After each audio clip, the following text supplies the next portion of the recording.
welcome back to my YouTube channel Edukasi ID. Kembali lagi bersama aku Anas Alifidia. Kali ini aku bakal bikin video mengenai kas kecil atau petty cash.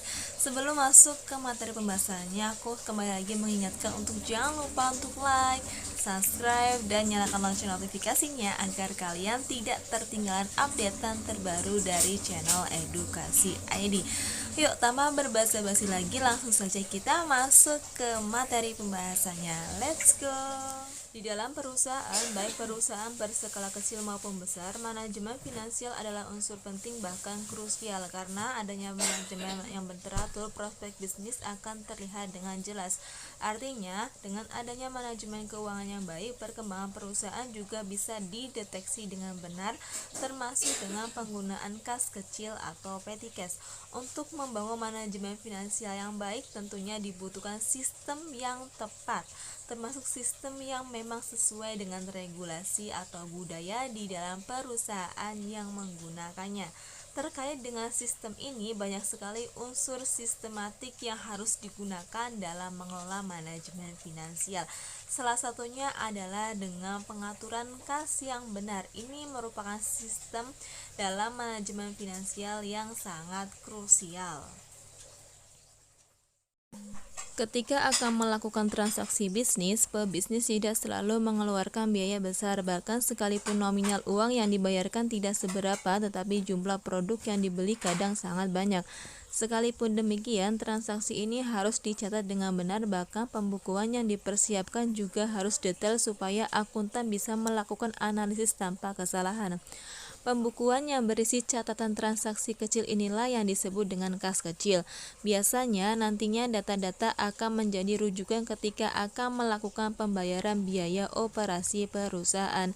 Esensi dari petty cash atau kas kecil sendiri adalah dana yang dikeluarkan perusahaan dengan jumlah yang relatif kecil.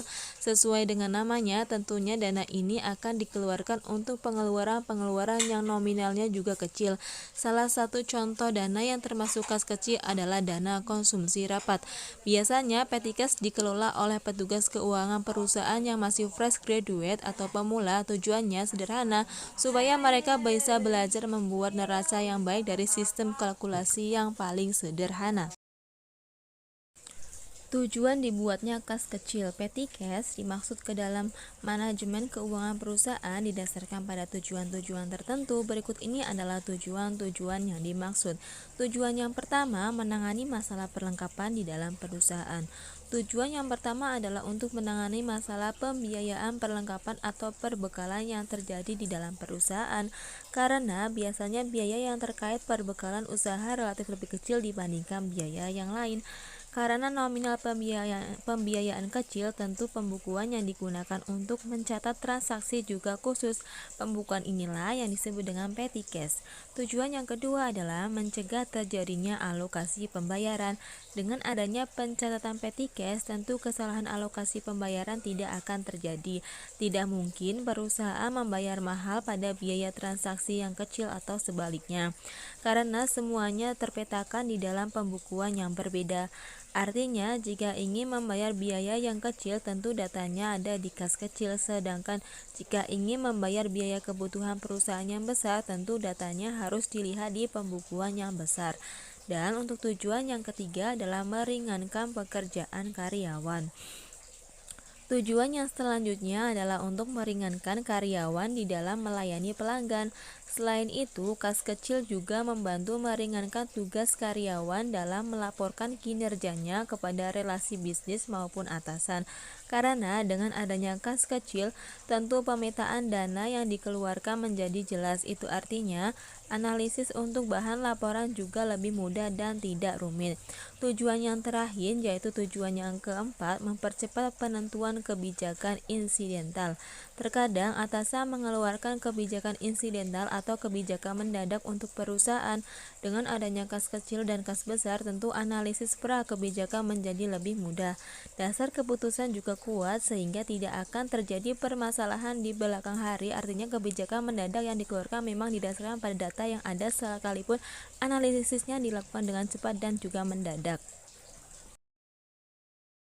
Manfaat kas kecil. Selain ada tujuan tertentu, petty cash juga harus dibuat karena ada manfaat-manfaat darinya. Ini adalah manfaat-manfaat yang dimaksud. Manfaat yang pertama, mempermudah akuntan mencatat keuangan. Tugas seorang akuntan sangat berat, salah satunya adalah harus membuat laporan keuangan untuk periode tertentu. Maka dari itu, seorang akuntan harus memiliki kemampuan menganalisis keuangan yang mumpuni serta memiliki ketelitian yang akurat. Dengan adanya pembukuan petty cash, tentu kerja akuntan ketika mencatat keuangan perusahaan menjadi lebih mudah karena sistem analisisnya hanya dengan menyatukan data-data keuangan di setiap bidang di dalam perusahaan. 2. Untuk meningkatkan pelayanan pelanggan. Manfaat pembukuan kas kecil yang kedua adalah untuk meningkatkan pelayanan pelanggan. Faedah yang membuat pembukuan ini wajib ada di dalam manajemen finansial usaha. Rapat di kantor adalah hal lumrah, maka dengan adanya agenda khusus untuk kegiatan ini termasuk rapat eksternal kantor yang diadakan dalam periode tertentu. Penyediaan konsumsi untuk agenda ini perlu dilakukan, tentunya membutuhkan dana untuk memberikan pelayanan konsumsi yang bagus. Misalnya dengan adanya kas kecil, karyawan yang bertugas tidak perlu bingung dan takut suguhan tidak akan memuaskan karena semua dana diambilkan dari perusahaan dan nanti akan dicatat dalam pembukuan. Manfaat yang ketiga adalah untuk mengeluarkan dana darurat perusahaan. Tidak dipungkiri kalau di setiap divisi perusahaan terkadang membutuhkan dana yang harus dipersiapkan dengan cepat. Tentunya divisi ini tidak akan mengajukan dana yang kecil pada perusahaan teras yang dananya sendiri dialokasikan untuk transaksi-transaksi yang besar. Selain soal kalau divisi itu memiliki uang tunai sendiri yang bisa dialokasikan untuk membiayai divisinya sendiri.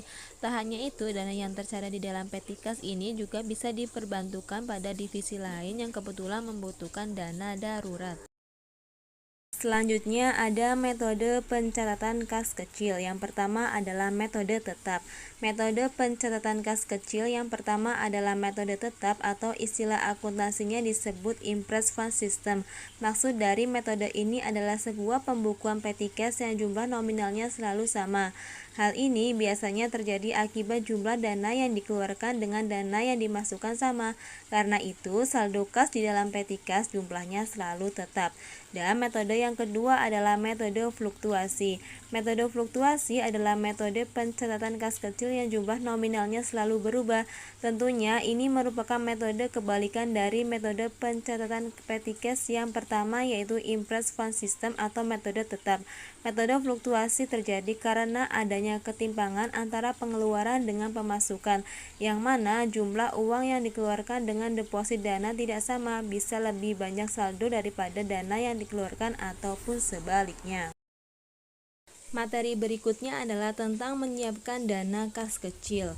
Jumlah uang dalam dana kas kecil berbeda untuk setiap perusahaan tergantung pada seberapa sering perusahaan melakukan pembelian kecil. Untuk beberapa mungkin Rp500.000 sudah cukup, sementara yang lain mungkin membutuhkan 200 juta di akun mereka. Biasanya sebuah bisnis akan mencadangkan dana yang cukup untuk memenuhi kebutuhan bulanannya. Langkah-langkah berikut ini menguraikan langkah-langkah yang harus diambil perusahaan saat menyiapkan dana kas kecil. Yang pertama, mulailah dengan menentukan berapa banyak uang yang dibutuhkan bisnis setiap harinya untuk pengeluaran kecil dan kembalian untuk pelanggan. Yang kedua, tambahkan akun kas kecil ke bagian akun. Yang ketiga, sisihkan sejumlah uang untuk dana tunai dan simpan di laci uang atau brankas. Yang keempat, buat catatan tentang pengeluaran selama beberapa waktu untuk membantu kalian menentukan jumlah maksimum yang harus disiapkan dalam dana. Yang kelima, evaluasi uang tunai yang ada dari waktu ke waktu untuk memastikan bahwa itu cukup untuk menutupi kebutuhan perusahaan. Uang mungkin perlu dikurangi jika selalu ada sejumlah besar dana yang tidak terpakai di dalam rekening. Dan yang terakhir, yang keenam adalah isi kembali dana tunai setelah habis. Kemudian ada cara untuk menggunakan kas kecil. Petty cash atau kas kecil hanya boleh digunakan untuk pengeluaran bisnis kecil. Oleh karena itu, kalian harus menentukan untuk apa uang tersebut dapat dibelanjakan dengan mengembangkan kebijakan kas kecil dan memastikan bahwa karyawan memahami prosedur untuk menghindari penyalahgunaan. Uang tunai hanya boleh dikeluarkan untuk permintaan yang termasuk dalam pedoman kas kecil sebagai berikut. Yang pertama, setelah ada tanda terima yang diverifikasi bahwa seseorang mendapatkan penggantian, itu harus dilampirkan voucher. Dengan metode ini, pelacakan jenis pengeluaran yang dilakukan dapat dibebankan di berbagai akun. Yang kedua, hitung juga pencairan kas karena ini penting untuk membuktikan jumlah uang yang dilunasi. Voucher tersebut kemudian harus ditandatangani oleh penerima bukti sehingga pemohon bisa mendapatkan uang dalam jumlah yang sesuai. Dan yang ketiga, setiap kali voucher kalian telah diisi, pastikan bahwa pemegang kas kecil kalian telah memperbaharui buku kas dengan memastikan saldo kas, tanggal pengeluaran, saldo kas berjalan telah diperbaharui. Dana kas kecil perlu diisi kembali ke jumlah yang disetujui sesuai kebutuhan. Semakin sedikit orang yang dapat mengaksesnya semakin baik. Kalian perlu memberi 2 orang akses ke dana kas kecil. Jika kalian memiliki beberapa divisi dengan banyak dana seperti itu, pastikan bahwa di setiap divisi kalian memiliki 2 orang yang dapat mengaksesnya. Salah satunya harus memiliki tanggung jawab menyediakan dana, yang lainnya harus menjadi tanggung jawab untuk memperbaharui transaksi. Dalam jurnal pengeluaran kas, catatan harus dibuat oleh kustodian. Jika dana tunai kalian berjumlah $100, maka yang diperlukan adalah kalian mendebit kas kecil dan mengkredit biaya kredit yang keduanya adalah $100. Miliki daftar pengeluaran dari rekening kas kecil saat kalian membuatnya. Memastikan bahwa kalian telah melampirkan daftar untuk setiap pengeluaran.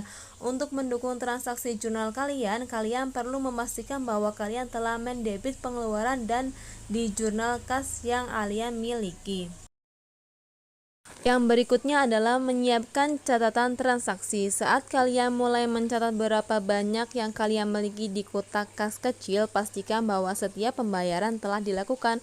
Kalian akan membutuhkan daftar transaksi dan slip kas kecil, sehingga dalam setiap transaksi kalian akan mencatat tanggal dan menyebutkan tujuannya.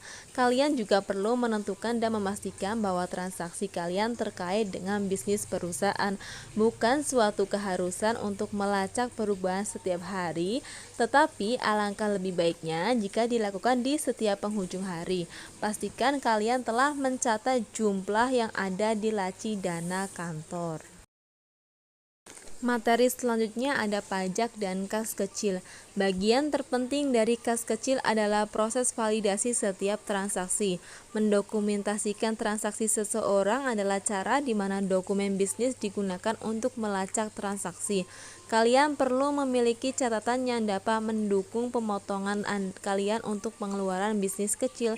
Secara keseluruhan, semakin banyak biaya terdokumentasi yang kalian miliki, semakin tinggi potongan yang akan kalian dapatkan untuk menurunkan tagihan pajak bisnis. Petty cash juga disebut sebagai uang tunai di tangan. Ini berarti ada sejumlah kecil uang yang disimpan dalam bisnis tertentu. Ada 2 alasan mengapa kas kecil harus disimpan. Alasan yang pertama adalah untuk memastikan bahwa ada perubahan bagi pelanggan. Yang kedua adalah untuk membayar pembelian kecil di mana pembayaran diperlukan, contohnya bisa makanan untuk kantor. Dengan kas kecil di sistem Impress juga modal awal dimasukkan ke dalam rekening di mana ia ditarik untuk alasan dan tujuan tertentu. Jika akun turun di bawah jumlah yang ditentukan, sistem akan diisi ulang. Baiklah, mungkin itu saja materi yang bisa aku sampaikan mengenai petty cash atau kas kecil. Untuk next video berikutnya, insya Allah aku akan bikin video mengenai contoh pencatatan kas kecil menggunakan 2 metode yang telah disebutkan di awal tadi. Semoga video ini bermanfaat. Aku ucapkan terima kasih dan wassalamualaikum warahmatullahi wabarakatuh.